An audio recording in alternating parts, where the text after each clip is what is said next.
A win after a 24-point deficit, how the basketball team made their comeback. Plus, Syracuse police warning to lock your doors with holidays on the horizon. I'm Clea Butler. I'll be in studio later with your weather report. But as of right now, the chilly days are warming up. It's going to be around mid-50s today. But all of that and more coming up on Mornings on the Hill.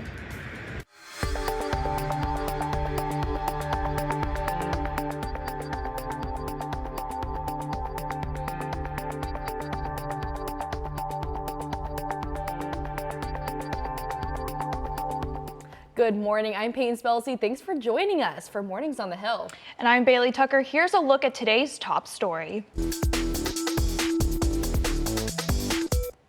Syracuse men's basketball had a huge win against Colgate last night, a team they haven't beat for the past 2 seasons. Here to tell us more is our reporter, Jonah Weintraub. Thanks, Peyton. The Orange beat the Raiders last night 79-75 to move to 3-0 on the young season. And this game was peak cardiac use. SU trailed by as many as 24 points in the second half, but sparked a massive comeback to rip victory from the jaws of defeat. Leading the way for Syracuse were sophomores Chris Bell and Judah Mintz, who combined for nearly 50 points. I'll have the full recap of the win in a bit. Syracuse police are urging residents to exercise caution in the city this holiday season. Our Whitney Williams tells us why residents should be on the alert. Yes, Bailey, this warning comes from police amidst an increase in crime during this time of year. Kate Hudson, a Syracuse resident, is big on locking her apartment doors at all times. But she says she wasn't always this proactive until her apartment building was broken into a year ago. They broke in through the first floor windows. They ripped out the AC units, came in, and opened all the doors in this apartment building that were unlocked. Went in, stole car keys, totaled cars that were in the parking lot back here. Syracuse Police Lieutenant Matthew Malinowski says break-ins like this aren't the only crimes that spike during the holiday season. We tend to see porch pirates go up, so people getting things delivered to their house, people stealing them off the front porches. So I would say you tend to see property crime increase, especially with stolen vehicles, because the weather gets colder, people are trying to start their vehicles in their driveway, and the vehicles can get stolen that way. According to Malinowski, crime in the city has decreased by about 6% compared to last year. However, he says residents still need to be careful, especially if they plan to travel for Thanksgiving or Christmas. It's super important that if you're going to leave your property, try to keep it secured or see if you can have someone keep an eye on it, checking on the property, because, again, there is an increased threat of people wanting to commit property crime. Malinowski says the police department has implemented a program to combat larceny and prosecute repeat offenders to the fullest degree. For Mornings on the Hill, I'm Whitney Williams. Whitney, thank you. And while we are locking up with the holiday season, we aren't zipping up. Temperatures are actually warming up here in Syracuse. Indeed they are, Peyton. Let's go outside to Kalia Butler to check out our morning weather report. Well, this is upstate New York weather for you. It was chilly just a couple days ago, and you might have had to even scrape the ice off your car in the morning, and today it's sunny. A little chilly this morning, feels like 33. Will warm up to 55 by this afternoon.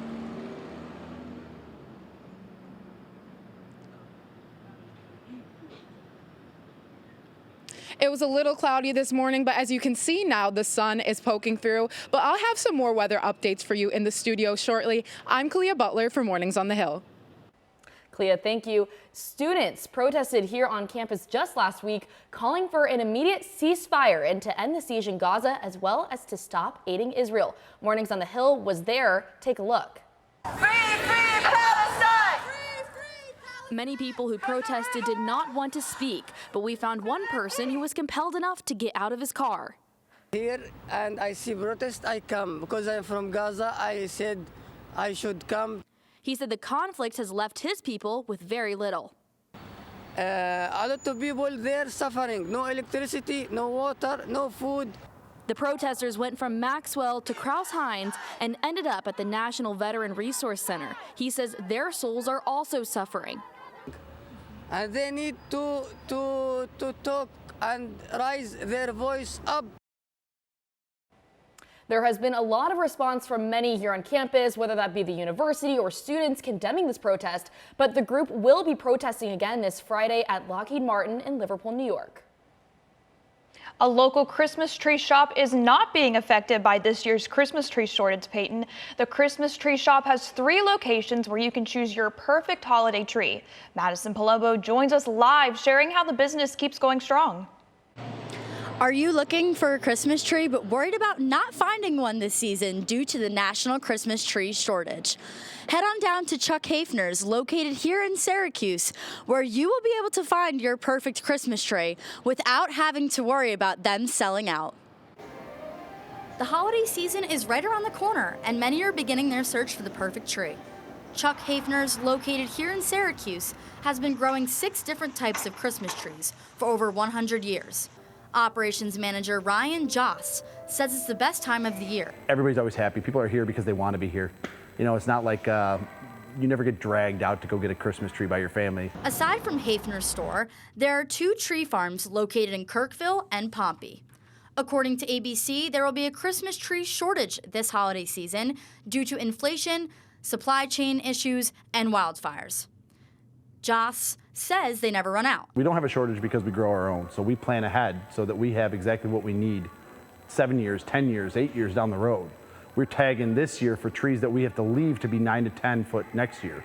Aside from Christmas trees, Hafner's has more to offer. So we decorate a Christmas room that opens the beginning of November, which has all the decorations and things that you can imagine for it. It has 37 or 40 lit trees that they fully decorate. The list continues as they grow their own poinsettias, build wreaths, and make custom bows. Chuck Hafner's will begin selling trees this weekend. Grab your own tree before someone steals them all. Madison Palumbo, NCC News. Madison Palumbo, Mornings on the Hill. Back to you ladies in the studio. Thanks, Madison. Coming up on Mornings on the Hill, 'tis the season for community building by way of a Syracuse fairyland, and our newsroom shares what they're thankful for this holiday season. Stay tuned for this and more just ahead. Welcome back to Mornings on the Hill. Time to check in on your weather for today. Kalia Butler is in studio with a look at your full weather forecast. I am back to take a look at the rest of the week. Tomorrow it'll be sunny with a high near 55. The night will be partly cloudy with a low around 45. Breezy with winds between 13 to 18 miles per hour, increasing to 20 to 25 miles per hour after midnight. Now let's take a look ahead for the rest of the week. Nice weather with a caveat. Friday showers likely mainly over 1 p.m., mostly cloudy with a high near 58. A low of 46, but be careful if you're traveling this weekend for the holidays because Saturday and Sunday are more rain to come. We get to Sunday and all of those showers might turn into snowflakes, but not enough for snowballs. That's all for your weather today. I'm Kalia Butler for Mornings on the Hill. Back to you guys. Clea, thank you. A local art gallery is bringing to life an imaginative fairyland. The station gallery is seeking increased community engagement and funding. News reporter Jaleese Leanne joins us live with more information that explores how local Syracuse artists are turning this vision into reality. That's right, Bailey. Now let's take a look into this magical place that will ignite our imagination. Local Syracuse artists and craftsmen contribute to Fairyland installations, a project that Peter Savada says unites the Syracuse community. Bring people together to create a fairly large Fairyland installation. It is made by people in the community. He says 120 people created their own fairy dwellings. It takes about 2 hours to build a fairy dwelling, and I was overjoyed and felt proud of what I came up with. Izzy Duggar says she tries her best to promote and engage the Syracuse community's interest. Advertise Fairyland. We've had classes here where I have people doing fairy dwellings. Duggar says that helping the Syracuse community use their imagination and reusing items like clay, jugs, leaves, rocks, and sponges make a nice and creative home for fairies. Fairyland not only brings enchantment to Syracuse, but also fosters community engagement and support. Let's continue creating magic together in our community. Make sure to venture down to Fairyland for a full day of fun and engagement. For Mornings on the Hill, I'm Jaleese Leanne, your guide to a world of enchantment and excitement. Julius, looks like a pretty awesome place. Thank you for your coverage today.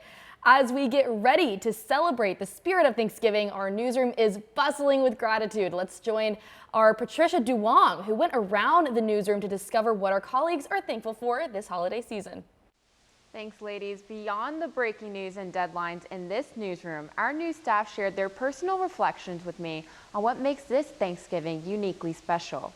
I'm thankful that I get the opportunity every single day to pursue my dreams here at SU and do it with people that I've really come to be quite fond of and my friends, and then also get to go home in a couple of days and see my family that are equally supportive of me. Ooh, child, today I am thankful for some good food, some good eats, peace, quality time, and Beyonce. I am thankful for my family and all the lovely friends I was able to make in this program. I am thankful for Mornings on the Hill and all of my friends I've met here, and most importantly, I'm thankful for Lil Wayne. I'm thankful for all of my great friends here at Syracuse. I'm thankful for warm weather this week, and I'm just thankful that I get to continue learning. Thankful for a lot. I'm thankful for my great family, amazing friends, all the amazing people I've met in this program, and of course, all of you MOTH staff people. You guys are great. I am not thankful for the New England Patriots, nor am I thankful for the way things ended with the Philadelphia Phillies. I will be thankful if we pick up Blake Snell as a free agent in the offseason, though. So, well, folks, that wraps up our thankful tour in the newsroom. For Mornings on the Hill, I'm Patricia Duong. Thanks, Patricia, but I think you might have forgot about me and Peyton. Well, I'm thankful for all the people who put the show together every Wednesday. Yes, that video just warmed my heart. It's so easy to be so grateful with such a great crew here on Mornings on the Hill. And coming up at Mornings on the Hill, a full look at SU's basketball amazing comeback against Colgate. Plus, SU's men's soccer begins the quest to defend its national title. Sports is next. Stick with us.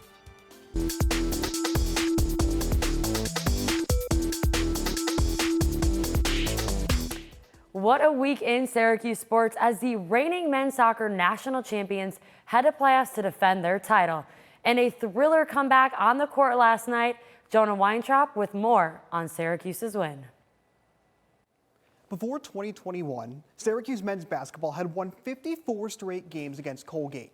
But the Raiders entered yesterday's contest having taken the past two matchups. And with a 24-point lead early in the second half, it looked like the Gate was cruising to its third consecutive win over SU. But that's when the Orange flipped the script. Star sophomore Judah Mintz picks the pocket of a Raider defender and raced to the rim to cut the deficit to 20. That you can see there, slashing and taking it to the tin. Then Chris Bell gets in on the fun. The sophomore had 10 points to pace the Cuse in the first half and kept it going with this trifecta. He didn't stop there though. Bell, from the same spot, same result, 15-point affair. Bell was left open in the far corner this time and makes the Raiders pay once again. The lead is just 10 now for the Gate. 6 minutes to go, and Judah Mintz gets the hoop and the harm on this jumper to bring the game within single digits. The Syracuse press gave Colgate fits all night long. Mintz, again, intercepts a pass, slashes to the tin, and connects on a floater to cut the lead to 5. The Raiders need a timeout. Under 2 minutes to go now. SU down 3 with the ball. Chris Bell gets the inbound pass, steps into a shot from NBA range and buries it. Tie game. The Orange nailed 2 free throws to take the lead, and Malik Brown, bring it on home, big fella. The forward puts an exclamation mark on the comeback, and Syracuse takes down Colgate 79-75. It may not have been pretty, but the Orange moved to 3-0 behind a career-high 25 points from Chris Bell and 23 from Judah Mintz. SU's next game is on Monday when it plays 7th-ranked Tennessee in Maui Invitational. But before then, Syracuse men's soccer kicks off postseason play tomorrow. Our Mike Ostrowski has more.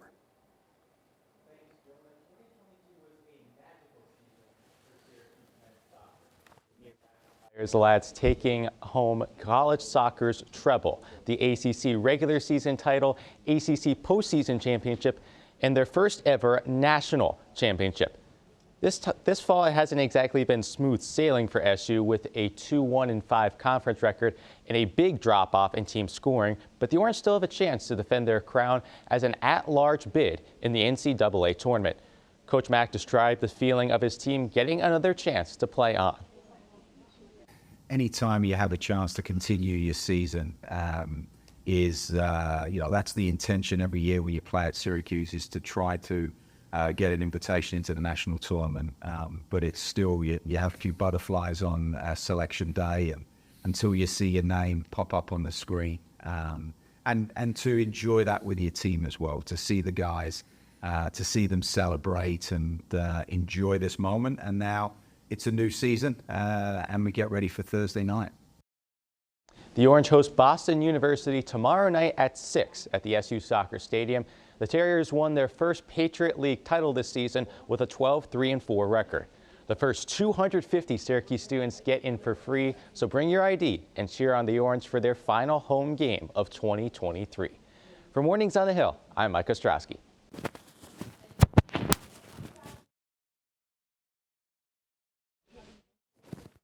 Other than women's basketball.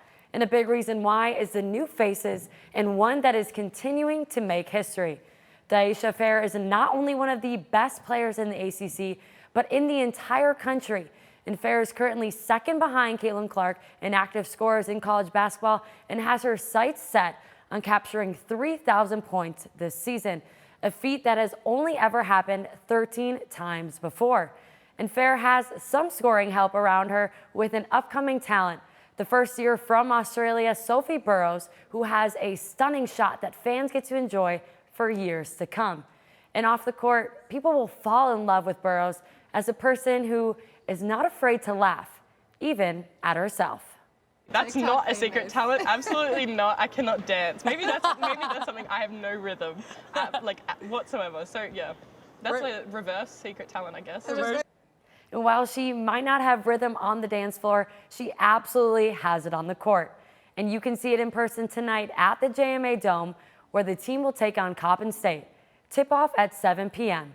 And now to football, where our very own Griffin Della Penna was at the Yankee Stadium capturing some breathtaking photos of the win. Thanks, Sydney. Basketball was busy inside the JMA Dome, while the football program hit the road, but for a home game. Saturday commemorated the 100th anniversary of the first college football game played at Yankee Stadium between, you guessed it, Syracuse and Pitt.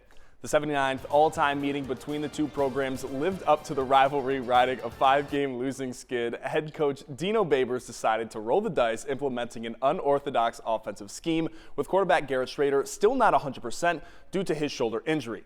That resulted in a trio of players getting snaps under center, including Schrader, tight end Dan Villari, and running back LaQuinn Allen. The Orange rushed for 382 yards on the ground and threw for just 17 all game long. Pretty reminiscent of that SU offense from a century ago. The gamble paid off, 4 Qs cruising to a 28-13 victory for their first conference win of the season. Villari was awarded ACC Running Back of the Week for his performance, and that's honestly fitting for this wild game. Now sitting with a 5-5 record, Cuse needs just one win in the final 2 weeks of the campaign to become bowl eligible. They'll play down in Atlanta against Georgia Tech on Saturday before wrapping up the regular season at home versus Wake Forest on the 25th. Still to come here on Mornings on the Hill, Hollywood's hottest couple is catching feelings and flights. And women ruling this year's Grammy nominations, these stories and more coming up.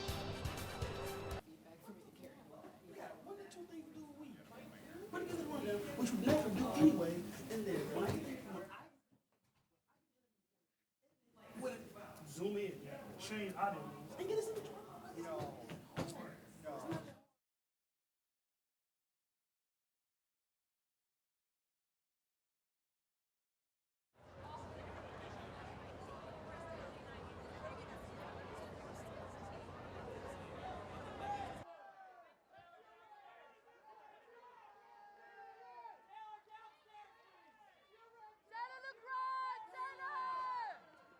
changing the words originally written as Scream to Chiefs.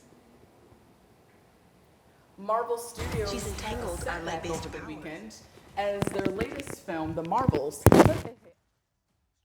despite securing the top position in its opening weekend, the film only managed to gross $47 million in domestic sales, as reported by studio estimates on Sunday. This performance officially makes it the lowest performance in Marvel movie to date, surpassing the 2008 film, The Incredible Hulk. It can't be that bad, right? Go see it for yourself before you decide to count it out. So we might be fashionably late to the party, but it's fine. The Grammy nominations has finally graced us with its presence, and so has Emily Coffey, who joins us live to tell us more. The 2024 Grammy nominations are in, and it looks like Beyonce called it back in 2011. Girls really do run the world, or at least this year, they run the Grammys. Out of 24 nominations in the top 3 general field categories, only 3 went to a recording from a male artist. SZA is leading the pack with 9 nominations, following close behind with 7 nominations each. We've got Victoria Monet, Phoebe Bridgers, and mixing engineer Serban Guillen. When it comes to Record of the Year, the girls are on fire, nearly sweeping the category with the only male nomination being Jon Batiste. But the trend doesn't stop there. The movie that had every girl rushing back to the theaters this summer, the Barbie movie, has 12 nominations for the music of the film and 11 for the soundtrack album. And would it really be the Grammys if Taylor Swift doesn't break a record? This year, Taylor Swift has become the first artist to be nominated for Song of the Year 7 times. She also has the potential to become the all-time leader for Album of the Year, breaking her tie with Frank Sinatra, Stevie Wonder, and Paul Simon. Man, I feel like a woman, and it's a great year to be one. That's all for your entertainment news. Back to you, ladies. Loving this woman power at the desk here too. That's all the time we're gonna have here on this Wednesday from Morning on the Hill. I'm Peyton Spellacy. Follow us on social media. I'm Bailey Tucker. Thanks for watching Orange Nation. Enjoy your holiday break. We'll see you all when we return.